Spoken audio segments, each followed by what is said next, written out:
Mirabelle fell over. Really? Is she okay? I don't know. I heard at school she just collapsed during swim class. My daughter, Mirabelle, had suffered from hyperventilation during her swimming lesson and was rushed to the hospital. When I arrived at the hospital, Mirabelle was sound asleep. Seeing her peaceful face, I felt a sigh of relief. Susie! How is Mirabelle? Is she all right? My husband, Sean, had rushed over after hearing the news. She's just settled down and sleeping now. Don't worry, the doctor replied, but his expression was somehow grim. Doctor, please tell me straight. As I urged him, almost scolding, the doctor seemed to make up his mind and asked, "What's your daughter's relationship like with her grandparents?" What do you mean by that? I'm asking if she gets along well with her grandparents, the doctor reiterated. Taken aback by the sudden question, I was at a loss for words. Hey, stop insulting my folks, Sean said, trembling with anger. I could see the veins on his forehead, signaling his rising anger. What's wrong with you? I was surprised at my usually stoic husband's emotional display. Well then, I'll tell you. The shocking truth that the doctor revealed made me realize my powerlessness as a mother. My name is Susie Nathaniel, a 42-year-old office worker. Currently, I live with my husband Sean, our elementary school daughter Mirabelle, and my in-laws, making us a family of 5. We used to live separately from my in-laws. However, my job pays well but often requires me to work late, especially during busy periods. Sean, being in a managerial position, often prioritizes his job as well. Sean, who was raised by education-focused parents, has always been career-driven, constantly pursuing greater heights. Even after coming home, he would bring work home, a real workaholic. Consequently, both Sean and I often made Mirabelle feel lonely. Having enough income is good, but this way, Mirabelle is suffering. I said with a sigh during one of our discussions, to which Sean proposed an idea. If you're okay with it, Susie, why don't we live with my parents? They've been asking us to do so for a while now. Sean's father, Anthony, was a longtime employee at a major corporation. And his mother, Emily, was an educator at a prestigious middle school until Sean was born. But Anthony retired early due to a worsening chronic illness. And Emily, after quitting her teaching job, had been supporting the family as a homemaker and recently started part-time work. We, the couple, had been sending a fixed amount of money to my in-laws every month. I was thinking about renovating our family home into a duplex too. Seems like the perfect opportunity. Yeah, living in a house with a yard would be better for Mirabelle than our current apartment. She can have more freedom. Mirabelle's school would be better surrounded by nature than in the city. Every night, after Mirabelle went to bed, we continued our discussions and then reported our decision to my mother-in-law over the phone. So, that's the plan. Is that okay with you? We're more than happy to have you. In fact, we've been hoping you'd ask. I'm glad to hear that, Emily. It's a relief. Thus, our two-family cohabitation proceeded at a brisk pace. We renovated the in-laws' house, making the first floor for them and the second floor for our family. We generally didn't enter each other's spaces, but we made sure we could always reach each other by not installing locks on the doors. Even if my husband Sean and I come home late from work, Mirabelle dines with her grandparents on the first floor, so she won't feel lonely anymore. Still, every morning when I leave for work, I can't help but feel a bit guilty towards my in-laws. Emily, thank you for looking after Mirabelle. While Sean and I are at work, my in-laws always help Mirabelle with her studies. It's no big deal. That's right, Susie. Mirabelle is our beloved granddaughter, too. Don't worry about it, Anthony said, laughing heartily. Mirabelle, be a good girl and listen to your grandparents, okay? Okay, I got it. Then, Emily, Anthony, please look after Mirabelle. Having such reliable in-laws, I felt more at ease to focus on my work than ever before. 3 months after we started living together, I came home early from work one day and found Mirabelle crying and hugging me. What's wrong, Mirabelle? Why are you crying? Mirabelle clung to me without lifting her face. Emily came after Mirabelle and said, Mirabelle seems really happy to see you, trying to stroke her head. But Mirabelle shook her head vigorously, showing she didn't like it. Emily smiled sadly. Mirabelle, that's not good. You always get help from your grandma with your studies. Don't show such an attitude, it's not nice to your grandma. It's probably just a phase where she wants to be more with her parents, right, Mirabel? I'm sorry, Emily. It's okay, I'm not bothered by it. Emily continued to smile gently. Mirabel was working hard on her studies just now. Such a smart girl. When Emily tried to stroke her head again, Mirabel shook her head vigorously in refusal. Mirabel. Mom's gonna get mad. Say sorry to Grandma, okay? When I scolded her, Mirabel reluctantly turned her face to Emily and apologized in a trembling voice. Sorry, Grandma. Mirabel usually seemed very fond of her grandparents, so I didn't think much of it, assuming she just didn't want to study. I'm sorry too, Mirabel. Emily said, with what seemed like tears in her eyes, but quickly laughed it off saying, I think I got something in my eye. As time passed, I noticed something was off not only with Emily but also with Mirabel. Even before we moved in with my in-laws, Mirabel often played alone, but she had never clung to me crying like that before. Yet, she showed such an attitude towards her kind and affectionate grandma. Maybe Mirabel is struggling with something we adults can't understand. Just before bedtime, I discussed it with Sean. If I cut back on work, I could spend more time with Mirabel, and she wouldn't feel so lonely. What's with this all of a sudden? We've talked about this many times. Mom and Dad are looking after her, so it's fine. But even if Emily and Anthony are great, they can't replace a mother. Are you saying you can't rely on them? Sean frowned at me. A look I often saw when he was displeased. That's not what I'm saying, just. Anyway, let's leave Mirabel's care to Mom and Dad. Saying that, Sean turned his back to me as if it was too bothersome to continue and fell asleep. When winter came, my busy work schedule finally slowed down. I'll do the dishes, Emily. You rest. Oh, really? Aren't you tired from work? It's relatively calm now, so I can do laundry and cleaning on my days off. Really? Well, I'll take you up on that and watch some TV. I decided to devote myself to housework, making up for lost time. Sean seemed as busy as ever with his work. Susie's working hard. I'll take care of Mirabel's homework. Are you sure? Aren't you tired? I thought Sean was trying to be helpful, seeing me busy around the house. Leave it to me.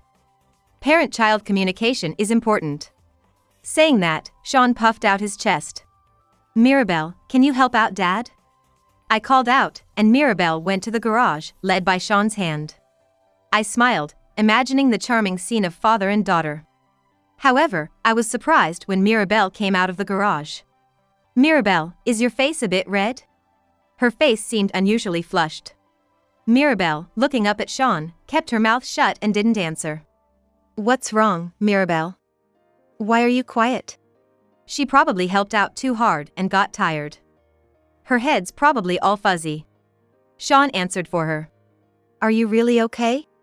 I kept asking, worried, but each time Mirabel just glanced at Sean's face and nodded, yeah, I'm fine. From that day on, Sean started to bathe Mirabel almost every day, no matter how busy he was with work. However, each time after the bath, Mirabel's face seemed unusually red. Could she be sick? Maybe we should take her to the doctor.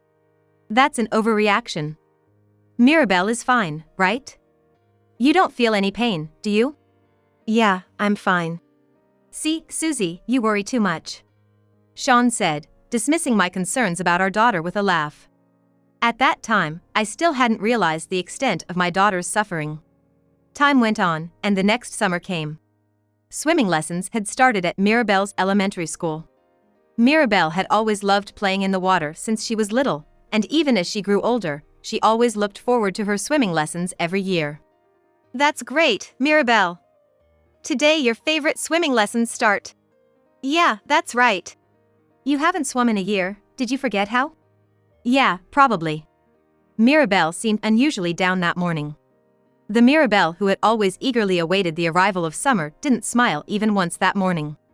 I thought she might be a bit nervous about returning to the pool after so long, but her expression seemed more fearful than nervous. Mirabel, are you okay? I'm okay, Mom. Don't worry. Mirabel forced a stiff smile. You're not forcing yourself, are you? If you feel bad, Mom can call the school and you can stay home. I'm fine, Mom. Go to work. Okay, Mirabelle. Mom's off to work now. Bye, Mom. Mirabelle waved me off with a smile. But her smile still seemed forced. She'll be fine. Emily and Anthony are there, after all. Reassuring myself, I decided to focus on my work. Returning to the office after lunch. Susie, it's urgent! The school called, and Mirabelle has collapsed from hyperventilation. She's been taken to the hospital. My colleague rushed up to me with alarming news. What? Mirabelle has. Go to her quickly. Momentarily paralyzed by shock, I was spurred into action by my boss's encouragement and hurried to the hospital in a taxi. On my way, I contacted Sean. Mirabelle has collapsed. Is that true? Is she okay? I don't know. The school said she suddenly collapsed during her swimming lesson. What's the school doing? If something serious happens, they'll have to take responsibility. Now's not the time for that. I'm on my way to the hospital where Mirabelle has been taken. Got it. I'm heading there too. Even Sean, usually focused on his work, seemed truly alarmed this time. When I arrived at the hospital, Mirabelle was peacefully sleeping in her bed. Seeing her sleeping face, I felt a wave of relief. Mirabelle. I felt dizzy, as if the tension that had been holding me together snapped. Hang in there. Supported by a doctor standing nearby, I managed not to fall. Susie! How's Mirabelle? You. Mirabelle is. I tried to answer, but my words were tangled. She's just settled down and sleeping now. Don't worry, the doctor calmly replied. Doctor, thank you so much. I said, tears of relief streaming down as I bowed to the doctor. However, the doctor didn't show a smile. Instead, he looked seriously concerned. Doctor, what is it? Well, actually. The doctor seemed hesitant to speak. Please, tell me clearly. A fear that something serious might have been found in Mirabelle gripped me. How is your daughter's relationship with her grandparents on a daily basis? The doctor asked carefully. What do you mean by that? I couldn't immediately grasp the intent behind his roundabout question. I'm asking if she gets along well with her grandparents. We get along fine. But why do you ask? I understood the question but couldn't comprehend why the doctor would be interested in that. What could possibly be going on between Mirabelle and her grandparents? A nameless fear was rising in me. As I struggled to respond, Sean, who was behind me, tremblingly said, Hey, what are you trying to say? I could see the anger building in him from the veins on his forehead. What's wrong, Sean? I felt something unusual in Sean's behavior, as he rarely showed his emotions like this. Stop insulting my parents! I'm not trying to insult anyone. I just want to confirm the facts. The doctor replied, trying to calm an infuriated Sean who was about to lash out. My parents care about Mirabelle a lot. Stop making baseless accusations. If you insult my parents anymore, I'll sue you. Sean, calm down a bit. How can I be calm when my parents are being insulted? Doctor, what was the purpose of your earlier question? The doctor sighed deeply, looking troubled. Well, let me explain. He then detailed the circumstances of Mirabelle's arrival at the hospital. She had suddenly experienced hyperventilation while getting ready for her swimming lesson and was brought in by an ambulance. I knew this much from what the school had told me. But the problem was what happened after that. When Mirabelle arrived at the hospital, despite her erratic breathing, she seemed desperate to say something. While the doctor was treating her, he leaned in to listen as she repeatedly apologized, Sorry, Grandma. Sorry, Grandpa, in a semi-conscious state. It's highly unusual for a child to apologize to her grandparents like this in such a distressing situation. It suggests a significant experience. What exactly has been going on between your daughter and her grandparents? I was taken aback by such a sudden question. It was completely unexpected to me. Doctor, I don't understand what you're trying to say. My question was directed not at the doctor but at Sean, who seemed even less composed than I was. What's with that look? Sean, do you know something? His odd behavior made me certain that he was hiding something. I don't know anything. This doctor is talking nonsense. There's no way my parents would do anything terrible to Mirabelle. Sean, who had been angry just moments ago, suddenly burst into laughter. As if trying to hide something from me. It's not nonsense. I'm just stating the facts. Moreover, I have never said that your parents did something terrible to your daughter. All right, I'll be clear. I believe there's a possibility that your daughter has been suffering at the hands of her grandparents. That's why I've already contacted Child Protective Services. Don't do such things on your own. As a doctor, it's my duty to contact relevant authorities if there's any suspicion. The doctor stood firm in his response. Mirabelle woke up, perhaps disturbed by the adults' heated discussion. Mom? Mirabelle, you're awake. Good. I rushed to her and hugged her tightly as she sat up. You can take her home today, the doctor said, to which Sean responded, of course. I can't leave her with this nonsense, doctor. Let's go home, Mirabelle.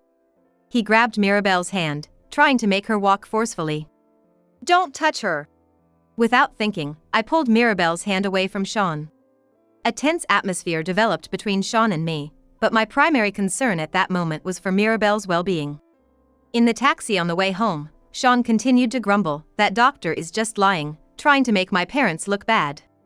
I couldn't take his words seriously and remained silent. What's wrong? Do you suspect my parents too? It's not that, but… Mirabelle! Grandma and Grandpa didn't do anything bad to you, right? No. They didn't. See? Mirabelle says nothing bad happened to her. That doctor was just talking nonsense. I could tell that Mirabelle's response wasn't voluntary. She was clearly coerced by Sean's domineering attitude. Seeing Mirabelle's frightened face, I began to wonder what might have happened between her and my in-laws. Something terrible and frightening must have happened to Mirabelle, something she couldn't even tell me about, something serious. Enough for the doctor to contact Child Protective Services. But confronting them directly would only lead to denial. And there was no proof of any mistreatment by the grandparents. Hey, are you listening? Startled by Sean's shout, I snapped back to reality. Sorry, did you say something? Don't make me repeat myself. If the people from Child Protective Services come, don't let them in. Why not? If there's nothing to hide, why not let them in and show them there's nothing wrong? I argued, though I knew it was futile. What about the rumors in the neighborhood? Think about how it'll affect my career. Sean had always been on a smooth path as an elite, from childhood to his professional life, without ever experiencing failure. He is a man of great pride, is probably more afraid of getting a bad reputation than anything else. Is that pride something he must protect more than his daughter? Lost in thought, my gaze fell on the taxi's dashboard camera. That's it. I remembered something I had forgotten to tell Sean and my in-laws. The next day, I pretended everything was normal with them, submitted a leave request at work, and spent some time at a friend's house. I waited near Mirabelle's school until she finished for the day. Mirabelle! Over here! Mirabelle looked surprised but also somewhat relieved to see me. Mom, what's happening? I'll explain later. For now, let's catch a flight together. We then took a bus to the airport and flew to my hometown, where my parents lived. That night and into the early morning, Sean called me repeatedly. Eventually, finding it too annoying, I reluctantly answered the phone. What's this about? Where have you taken Mirabelle? To a safe place, out of your reach. What? Don't joke around. Just come back and explain properly. I have no intention of coming back. An explanation over the phone is enough. Then at least return Mirabelle to us. Sean's voice was raging through the phone. I calmly replied, I refuse. Why not? What are you saying we did to her? If you don't remember, I'll tell you. You guys were repeatedly doing things that Mirabelle didn't like every day. My suppressed anger exploded. I explained to Sean the sequence of events leading up to this point. On the way back from the hospital, I remembered that I had installed a camera in the living room on the first floor for monitoring purposes. This camera, set up to watch over my elderly in-laws and Mirabelle, sends alerts to my phone if anything unusual happens. It was set up in the in-laws' living space on the first floor, where Mirabelle could freely come and go when Sean and I were not home. It was soon after we started living together. Emily began forcing Mirabelle to do dishes and clean. At first, I thought it was just her way of teaching her granddaughter housework, but Emily never instructed her. Instead, she and Anthony just watched Mirabel work. Mirabel completed her tasks without a word of complaint. But then, after finishing, Emily stopped Mirabel from returning upstairs, saying in a strangely sad voice, "Next, please clean the bathroom." "But I have homework." "I'm sorry, but please do as you're told. If you can't, we can't let you stay in this house. So please, do as you're told, okay? It's for your own good." With that, Emily grabbed Mirabel's wrist, trying to drag her outside. "Please, just listen, Mirabel." The surveillance camera, despite some static, captured audio clearly, including Emily's voice. Strangely, she sounded sad while giving orders. "Grandpa, help me." Anthony did nothing to intervene, just quietly watched the situation unfold. This unbelievable reality unfolding in the footage left me speechless. The abuse from my in-laws towards Mirabel appeared to continue almost daily when I wasn't home. I couldn't believe my in-laws were doing such things behind my back. I couldn't believe that.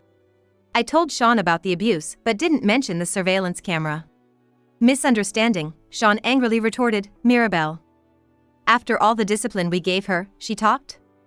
Wasn't it enough? So, you were the root of all this?" "What?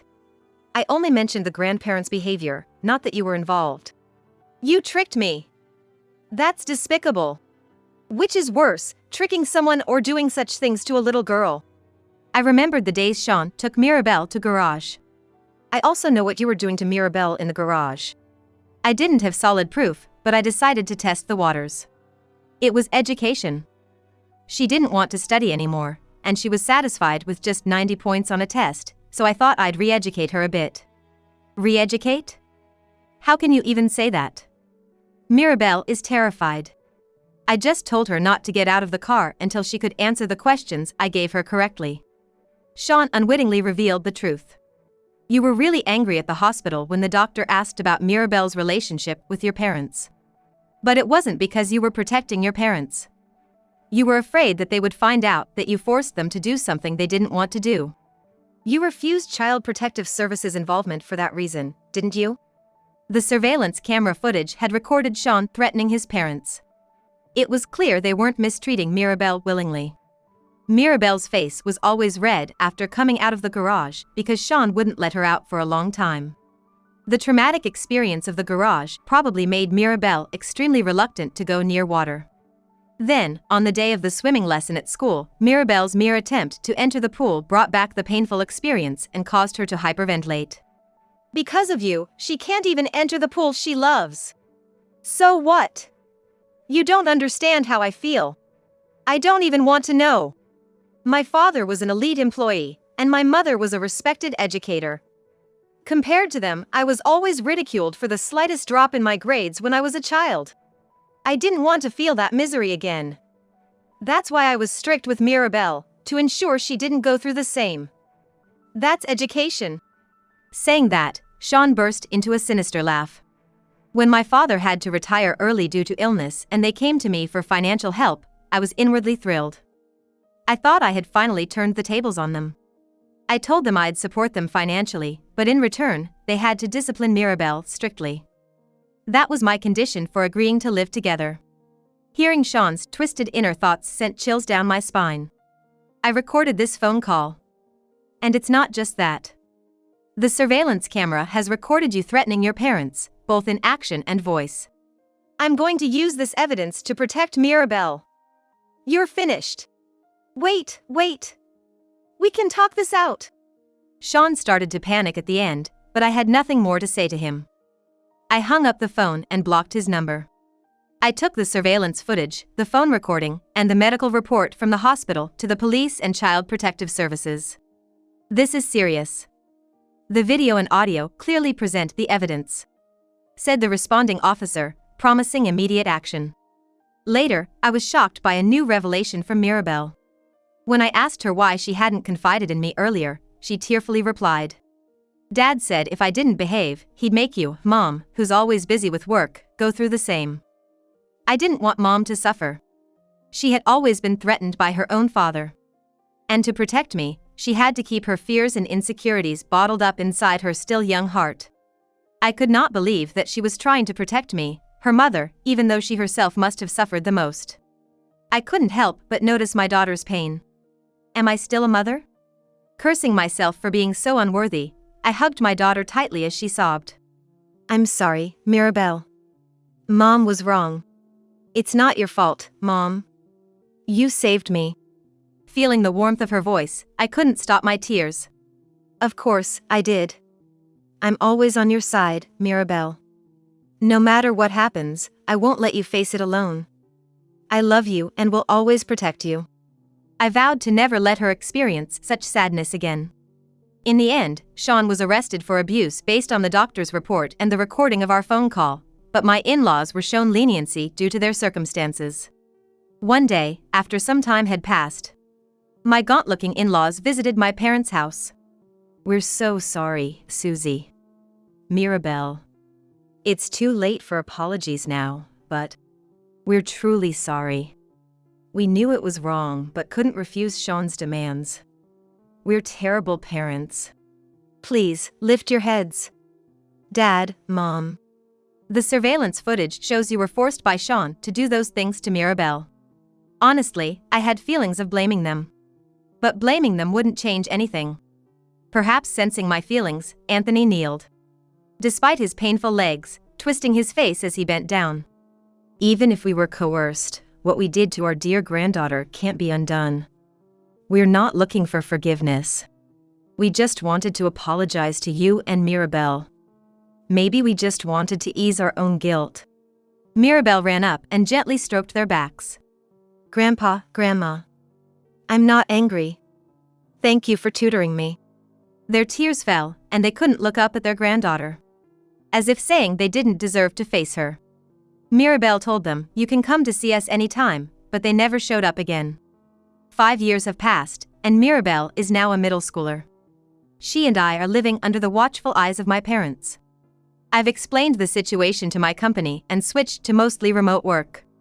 If Sean shows up, the local police will handle it, but I still can't shake off the anxiety.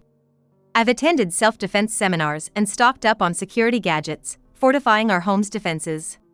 I'm vigilant about Mirabelle's safety, always accompanying her to and from school. She's gradually regaining her smile. Recently, she's taken to helping my dad with his gardening hobby. Grandpa, look at this huge potato we harvested. Wow, that's a big one. Mirabelle, how about making stew with Mom tonight? Okay, let's do that. My parents seem rejuvenated, both in spirit and appearance, since living with Mirabelle. Just as she tried to protect me, I'm now determined to protect her with all my might. I thought as I gazed at Mirabelle's carefree smile.